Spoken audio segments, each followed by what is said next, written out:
Tirmidhi शरीफ की रिवायत है, नबी अलैहिस्सलातु वस्सलाम ने फरमाया, अय्युमा मुअमिनिन अतअमा मुअमिनन अला जुइन अतअमहुल्लाहु यौमल क़ियामा मिन थिमारिल जन्ना।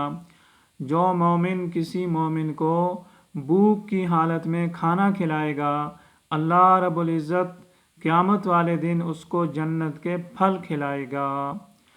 व अय्युमा मुअमिनिन सक़ा मुअमिनन अला ज़मइन सक़ाहुल्लाहु यौमल क़ियामा मिनर रहीक़िल मख़तूम।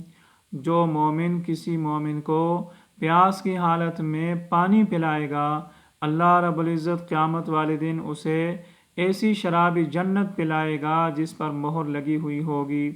व अय्युमा मुअमिनिन कसा मुअमिनन अला उरन। और जो किसी मोमिन को नंगेपन की हालत में कपड़े पहनाएगा, अल्लाह रब्बुल इज़्ज़त उसको जन्नत के सब्ज़ लिबास पहनाएगा।